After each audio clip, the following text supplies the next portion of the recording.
Baahubali the epic ने announce होते ही बहुत बड़ा रिकॉर्ड क्रिएट कर दिया है। सोचो 10 साल पहले आई मूवी जो अब री रिलीज होने जा रही है, वो भी रिसेंट आने वाली मूवीज के रिकॉर्ड्स बीट कर रही है। जी हाँ, रामायणा जिसका ग्लिम्स आया था अभी एक वीक पहले, उसके रिकॉर्ड को बीट कर दिया है बाहुबली द एपिक ने। Oh my God! तो क्या है पूरा सीन, किस तरीके का रिकॉर्ड क्रिएट किया है बाहुबली द एपिक ने, कैसे उसने रामायण को बीट कर दिया है, वो तो आपको बताएंगे ही। इसी के साथ ये जो Baahubali the epic re release होने जा रही है ना, इसको लेकर अभी भी ऑडियंस में कुछ कंफ्यूजन है कि भाई 2 पार्ट्स की बाहुबली अब री रिलीज में किस तरीके से दिखाई जाएगी। तो भाई इस पर भी ना अब एक बार फिर से डिटेल में सब कुछ एक्सप्लेन करेंगे।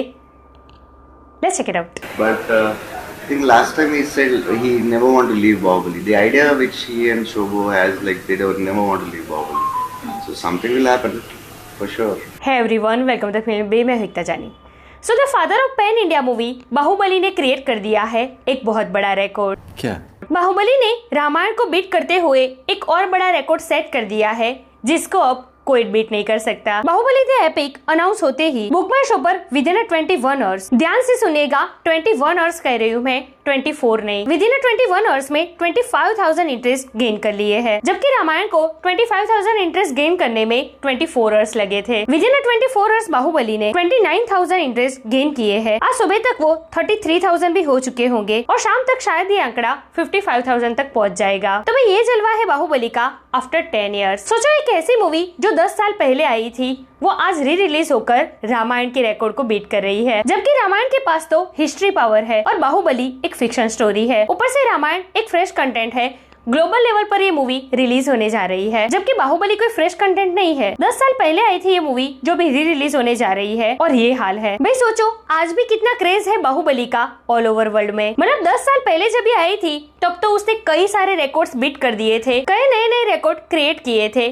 और आज भी 10 साल के बाद भी वो आज की रामायण जैसी इतनी बड़ी मूवीज के रिकॉर्ड बीट कर रहा है। आग लगा दी, आग लगा दी, आग लगा दी। सोचो ना, अब तक बुक माई शो पर सबसे पहले नंबर पर रामायण ही थी विद 25,000 इंटरेस्ट, उसके बाद स्पिरिट विद 17,000 इंटरेस्ट, फिर राजा साहब, फिर गलवान। लेकिन जैसे ही बाहुबली की एंट्री हुई, ये सबसे ऊपर नंबर 1 पर आ गई और रामायण खिसक कर चली गई नंबर 2 पर। भाई ऐसे ही बाहुबली को father of pan India movies नहीं कहते। Of course pan India movie की शुरुआत बाहुबली से ही हुई है, लेकिन इसी के साथ साथ इन दोनों लेजेंड ने मिलकर इस मूवी को इस तरीके से प्रेजेंट किया है ना, इतनी ह्यूज स्केल पर दिखाया है कि 10 साल के बाद भी आज वो बड़े से बड़े मूवीज का रिकॉर्ड बीट कर रही है। कोई भी मूवी इसके सामने टिक नहीं पाती है। मेकर्स ने सिर्फ एक पोस्टर रिवील किया है इसके री रिलीज का अनाउंसमेंट करते हुए और ये क्रेज है। क्या आगे कोई बोल सकता है क्या? बाहुबली द एपिक के अनाउंस होते ही सोशल मीडिया तो छोड़ो, भाई ग्राउंड लेवल पर पब्लिक पागल हुई पड़ी है। परसों जैसे ही मैंने इस पर वीडियो डाला कि भाई बाहुबली री रिलीज होने जा रही है, मेरे कलीग्स, फ्रेंड्स, रिलेटिव्स के मैसेज पे मैसेज, फोन पे फोन आ रहे हैं कि भाई सच में बाहुबली री रिलीज हो रही है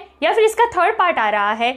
जो भी आए भाई हमारी टिकट सबसे पहले बुक करवा देना। अमीर आदमी देखा नहीं कि भिखारी की तरह भीख मांगना शुरू। गजब माहौल है भाई, इसे कहते हैं रियल ऑर्गेनिक हाइप। अच्छा, कुछ लोगों को ना बाहुबली द एपिक को लेकर कुछ कंफ्यूजन है कि भाई ये मूवी तो 2 पार्ट्स में बनी है, तो ये लोग इसे किस तरीके से री रिलीज करने वाले हैं। तो देखिए बाहुबली पार्ट 1 जो कि 2 आवर्स 39 मिनट का है, पार्ट 2 की ड्यूरेशन है 2 आवर 47 मिनट्स। मतलब कि दोनों पार्ट्स को मिलाए तो 5-5.5 घंटे की मूवी बन जाती है ये। अब री रिलीज में इन दोनों पार्ट्स को मर्ज किया जाएगा, कुछ सीन्स कट किए जाएंगे, कुछ सीन्स ऐड किए जाएंगे। जी हाँ, कुछ ऐसे सीन जो उस वक्त शूट तो हुए थे, लेकिन ड्यूरेशन लंबी होने के चक्कर में उसको कट कर देना पड़ा था। अब वो सारे सीन्स बाहुबली के री रिलीज के टाइम ऐड किए जाएंगे और इसे सिंगल पार्ट में कन्वर्ट करके बाहुबली द एपिक बनाई जाएगी। रिपोर्ट्स की माने तो इस मूवी की ड्यूरेशन होगी 3.5-4 घंटे। तू समझा ना? चल। सो 31 अक्टूबर को बाहुबली री रिलीज होने जा रही है। भाई कहाँ हम दिसंबर में राजा साहब का इंतजार कर रहे थे, या तो उससे पहले राजा मौली सर ने हमें बाहुबली की सौगात दे दी। लेकिन फिर भी सर आपसे एक शिकायत जरूर रहेगी, बाहुबली को री रिलीज प्रभास के बर्थडे के टाइम, मतलब कि 23 अक्टूबर को या फिर उससे पहले करना चाहिए था। एक तो प्रभास के बर्थडे जैसा इतना बड़ा फेस्टिवल फैंस के लिए, ऊपर से बाहुबली की सौगात, भाई सोने पे सुहागा हो जाता है। लेकिन चलो, मेकर्स ने जो भी किया होगा सोच समझ के ही किया होगा, हमसे तो कई ज्यादा स्मार्ट है वो। सही पकड़े हैं। सो यार this is today's video.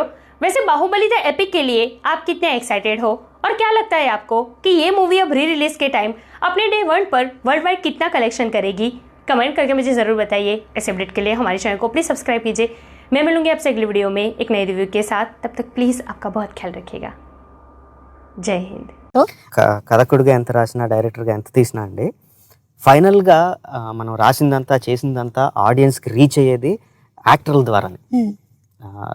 Baahubali ఎవరు అంటే ఎవరికైనా సరే రోడ్డు మీద వెళ్ళేవాడిని బాబు బాహుబలి అంటే ఎవరు అంటే గోమటేశ్వరి గురించి చెప్పరండి, బాహుబలి ఎవరంటే ప్రభాస్ అంటారు. అంటే యాక్టర్స్ వాళ్ళు ఓన్ చేసుకొని దానికోసం ఫిజికల్గాను మెంటల్గాను కష్టపడి అంత టైం ఇచ్చి దాన్ని ఓన్ చేసుకొని అంత ప్రేమించి ఆ క్యారెక్టర్లో లీనమైపోయారు కాబట్టి జనాలకు అంత చేరువైన అంత జనాలకు అంత ఎక్కువ గుర్తుండిపోయింది.